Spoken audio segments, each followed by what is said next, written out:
السلام تعنا بلنا بيتسب دقول زينا خما يتخنو نزي ساعات زدالنا يوم الزينة تحيزنا لكم قريبنا لنا مس دقول زينا سنة يصعني حيتك خنا لكم بممناي نفتي بفيلما زحزنا يو زينا زعلاتك نسقركم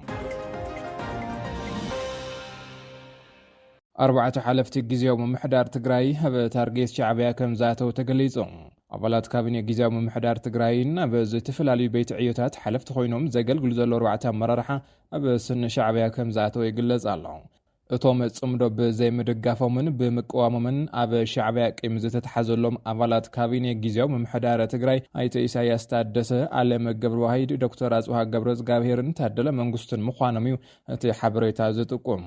ኢሳያስ ታደሰን ዓለም ገብረዋሂድን ኣባላት ውድብ ሕወሓት ኮይኖም ኣብ ጊዜያዊ ምምሕዳር ስልጣን ተዋሂቦም ብምክትል ፕሬዝዳንትነት ማዕረግ ዘገልግሉ ዘለዉ ኣካላት እዮም ዶክተር አጽብሃ ገብረእግዚአብሔር ሓላፊ ቢሮ ባህልን ቱሪዝምን ትግራይ ኮይኑ ካብ ጂኤስቲኤስ ተወኪሉ ናብቲ ካቢኔ ዝኣተወ እንትኾነ ተጋዳላይ ታደለ መንግስቱ ድማ ካብ ተቃወምቲ ውድባት ኣብ ካቢኔ ጊዜያዊ ምምሕዳር ትግራይ ቦታ ዝተዋሃቦን ሓላፊ መንገድን መጓዓዝያን ኮይኑ ዘገልግል ዘሎን እዩ ዞም ኣብ ዝለዓለ ሓላፍነት ዝርከቡ 4 መራሕቲ ትግራይ ብመንግስቲ ሻዕብያ ቂም ዝተተሓዘሎምን ካብ ስልጣኖም ንኽወርዱ ወፍሪ ጸለመ ዝተጀመረሎምን ኣካላት ኮይኖም ኣለዉ ቅድም ክብል ኣፈኛ ስርዓት ሻዕብያ ምዃኑ ዝንገረሉ ኣወል ስዒድ ፕሬዝዳንት ታደሰ ወረደ ዝርከብዎም ላዕለዎት ኣመራርሓ ጊዜያዊ ምምሕዳር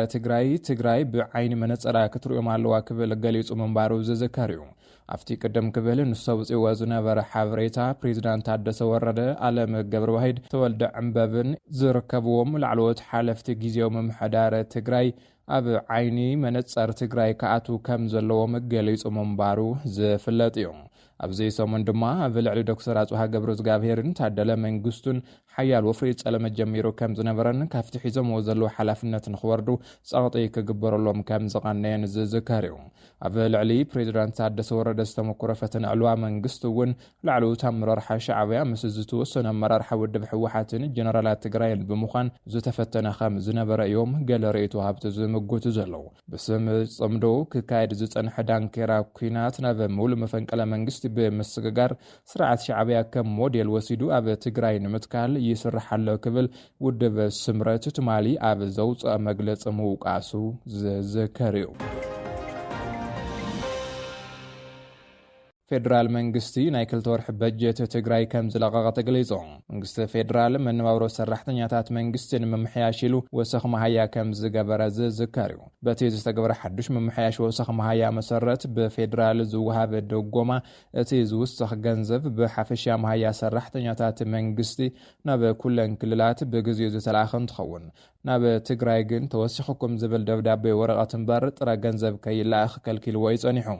ሰራሕተኛታት መንግስቲ ትግራይ ኣብ ወርሒ መስከረምን ጥቅምትን ገሊኦም ብሓዱሽ መሃያ ገሊኦም ድማ ብነባር መሃያ ብናይ ውሽጢ ዓቕሚ ተኸፊሎም እዮም እቲ ዝተኸፈለ ቅርሺ ካብ ናይ ውሽጢ ኣታዊ በጀት እምበር ካብ መንግስቲ ፌደራል ዝተላኸ ከም ዘይኾነ እውን ኮሚሽን ፕላን ትግራይ ገሊጹ ነይሩ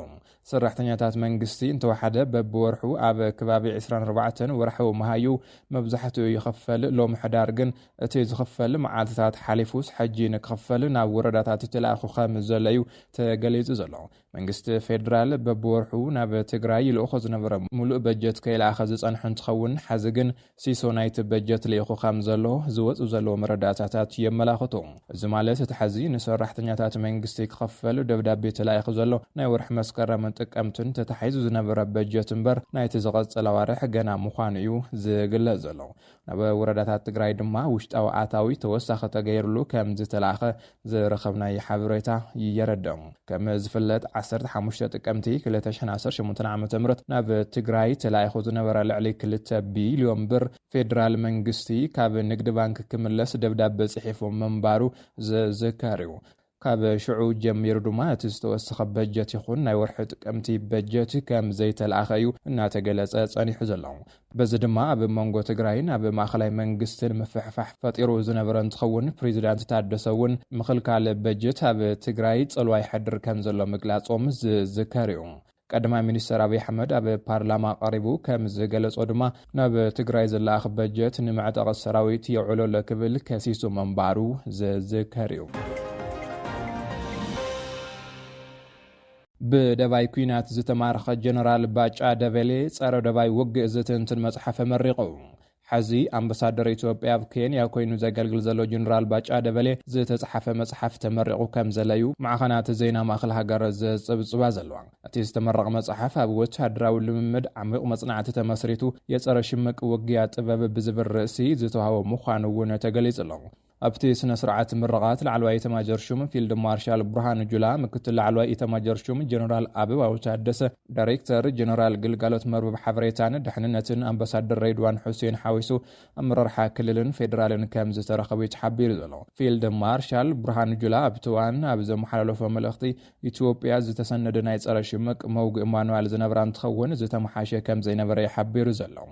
بدواي وق زتمارخن صار دواي وق طباب الزبل مصحف زمرقن باچا دبل دما لعلي 4 عامات هب وتادراو سراح حليفيه يفتم زحلفكم اوانات دما اتي زبزح غزي اب صار شمق وقي اي حليفيه كبل غليصلو اتي بدواي وق تماريخو صار دواي وق زبل مصحف زوص جنرال اب لعلي تግራይ اب زت اب وجه صنتتاو كينات مريحونا بتግራይ بمتاو سف زيبل مليا زيبلو مغفعتات كم زفصم زذكريو حزي اب امرار حاضر ركبو فيلد مارشال برهان جولان جنرال باچا دبلين ابناي 17 عامات عتقاو قالسي تماريخوم زنبرو مخانوم زذكريو ኤርትራ ምስ ህንዲ ሓዱሽ ርክብ ከም ዝጀመረቱ ተገሊጹ ዲፕሎማሲያዊ ርክባታን ምጥንኻር ላዕልን ታሕትን ትብል ዘላ ኤርትራ ብዝሕዘዋን ምስ ቀይሕ ባሕሪ ዝዳበዋ ሃገራት ጥቡቕ ርክብ ኣብ ምግባርያ ትርከብ ፕሬዚዳንት ኢሳያስ አፈወርቂ ኣብ ውሽጢ ኣዋርሕ ምስ ግብፅን ሱዳንን ርክብ ዝገበረ እንትኸውን እቲ ቀንዲ ኣጀንዳኦም ድማ ጉዳይ ቀይሕ ባሕሪ ምንባር እዩ ዝግለጽ ሕዚ ድማ ሚኒስተር ጉዳያት ወጻኢ ኤርትራ ሎሚ ኣብ ሰዓታት ቀድሞ ቀትሪ ኣብ ቤት ጽሕፈት ላዕለዎት ልኡኻት ሚኒስተር ጉዳያት ወጻኢ ህንዲ ተቐቢሉ ኣዘራሪቡ ከም ዘሎ تحبيرهم زمدنا إيرتران هندن نويح عمتها زغوصرن هندي أب وان بوليتيكا وقالس حزب إيرترا أب حمساتات إيرترا نصا هاجر نختكون كاب زدام نصا هاجرات حنت مخانايو تيز رخبنا يحبريتا زملخات أبز أوانزي هندي مس إيرترا أب حبراو شركنات زتمركز السوطوم دبلوماسيا وزمدنا استخطلت كوينا بصلاتات تمهرتي حرشا نقد زتكور السوطوم كان هبان زتمركز حيال زمدنا زلون هاجرات مخاننيو ميدياتات إيرترا زبازلو إيرترا مس إثيوبيا جميرات زلا وطرن ناب كيناتي كيمرح سغات فطيرو أب زلل أوانن زمدناتاتا ناتناخرتيا تركب بفلاي مسحتو واننت قيح بحري تزاميدو إثيوبيا تلعلن زل حتو نمغتا ابزي بحري تتقامنت مسزلون حاجرات بمشراخ سطو مركب كتجبر صانيحايا أجانس فرانس بريس بحال معخن حبريتا بزي سومن زوص حبريتا خم زملخطو دما اب إيرترا زركبو مناسي هاغروم مس إثيوبيا كينات خيتخفت بمسغا كابتا هاغر يهادمو كم زلو يغليص زلو اب قرن افريكا بحماق عين زطمامتا زلو إثيوبيا إيرتران داغماي ناب وغ نخاتوا تدغاغامي مو نجالن صلمان جميران كم زلوان إيرتراوያን دما بزلعل سغات كم زركبون فرنساي زمدبرو AFP زحبر زحول ركبن كسي مدلاو وغن إثيوبيا إيرتران اب زحلف عامات بحبار كينات مس حيلتات تግራይና ገብራን ተጸንሐውን ድሕሪ ውዕሊ ስምምዕ ፕሪቶሪያ ተኸቲሉ ዝምድናን ከም ዝተበላሸወ ይዝከር أب موعل هصانات بستفصم مطقعتي درون 33 هصانات زركبوم سبات تقتلهم أب السودان زوا دبوب كردفان أب تركب كتما كالوغي زتفصم مطقعتي سبالو نفاريت أب حد موعل هصانات كم زهر من 33 هصانات زركبوم بوحدو 57 كم زتقتلون يغلص اتي بحموس زتفصم مطقعتي أب كوينات حد السودان مس سراويت زواغو بزلو حالتا ريسيف كم زتفصم تكال حكمنا مربب خايم السودان سراويت السودان خصيصهم RSF بقديو بعربي أب زوا دارفور أب زركب عداقة بسراويت السودان مطقعتي درون كم استفزم خصيصه بمسرة مس سراويت استسلف منيستر قدايات وصاي تموعال هصانات كاب سبعل ونفاريت بزمص ميسايلات كلتا غزي كم زتهارم يحبر نفت بيت تمرتي زتغايو سبيلاتن حخايمن ون مطقعتي كم زبصحم وسيخو حبيرو وهذا قال تكال هصانات حبرات هاجرات يونيسيف بزعباتي اب كالغوس تفصم مطقعتي نزغربت صبصبات اب بيت تمرت هصانات مقتال زسكح حجسات مسلات هصانات بمال ملاش هيبلون وهب قال يونيسيف شلدن وسيخو هصانات واغا غونصي فصيمم كخفل يبلو من يلو تتكال كلهم تراصمت وغنات نزمت قعتات بقلطف دو كبلون سو اوريت بو حسن زي تقدبن منغد نكاتون كيفقدون يتحساسب كبل غليصو RSF سراويت السودان قبل الحجز المبصحن نقداو قربات المسلاتن زوعل زنبره متحلالفي أندري متقعت فصيم كبل يتخصص نتي ግጭት ዝከታተል ጉጅለ ተመራመርቲ ሱዳን ዋር ሞኒተር ከም ዝሓበሮ ትመጥቃዕቲ ኣብ ልዕሊ ሲቪላትን ዕዳጋን ሩኡይ ጉድኣት ከም ዘውረደ ገሊጾም እቲ ወታደራዊ ሓይሊ ብዛዕባቲ ካብ ዳርፉር ዝመጽእ ጸብጸባት ርእይቶ ይሃበን ኣብ መንጎ ርእሰ ከተማ ሱዳን ካርቱምን ዳርፉርን ዝርከብ ብሰሜን ኮርዳፋን ደቡብ ኮርዳፋን ምዕራብ ኮርዳፋን ዝቆመ ዞባ ኣብቲ ኩናት ሓድሕድ ኣገዳሲ ግንባር ኮይኑ ይጸኒሑ እቲ ሰራዊት ናብ ዳርፉር ገጹ ኣብ ዝድፍኣሉ ዘለዋን ዳርጋ 8 ሚልዮን ህዝቢ ዘለዎ ክልል ኮርዳፋን ንምሓዝ ዘካይዱ ዘለው ግእት ተጠናኺሩሎ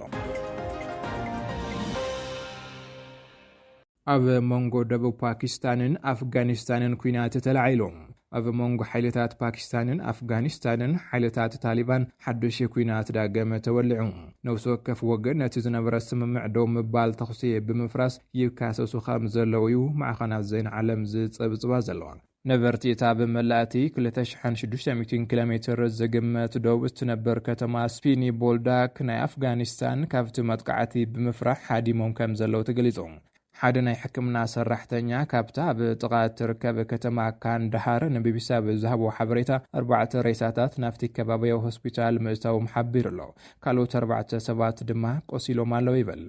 ብወገነ ፓኪስታን ድማ 3 ሰባት ከም ዝቆሰሉ ተሓቢሩ ዘሎ ኣብዚ ዝሓለፈ ዋር ሓበ መንጎ ክልቲአን ሃገራት መሊስካ ምጥቕቃዕ ኣጋጢሙ ምንባሩ ዝፍለጥ ኮይኑ መንግስቲ ኣፍጋኒስታን መንሓንሕቱ ዝኾነት ፓኪስታን ኣብ ውሽጢ ሃገሩ ነፈርቲ ብምጥቃም ደብዳቤ ትፍጽማላ ኢሉ ወቂሱ ነይሩ ክልቲኦም ወገናት ንንባዕሎም ምትኻሲ ከም ዘካይዱ እንተዘይተረጋገጸ እኳ ነቲ 4 ሰዓታት ዝወሰደ ኩናት ኣመልኪቶም ነንሕድሕዶም ብዛዕባ እቲ መጥቃዕቲ ይካሰሱ ኣለዉ ወሃብ ቃል ቀዳማይ ሚኒስተር ፓኪስታን ከም ዝበሉ ሓይልታት ታሊባን ምኽንያት ዘይብሉ ተኽሲ ከፊቶም ክብል ወቂሱ ኣሎ بمسرات زدما حيلتات باكستان صنعون تريرن መልሲ ሂቦም መንግስቲ ፓኪስታን ንግዛታን ዘይጋታታን محلاو ድሉት ያክብልውን ወሲኹ ገሊጽሎም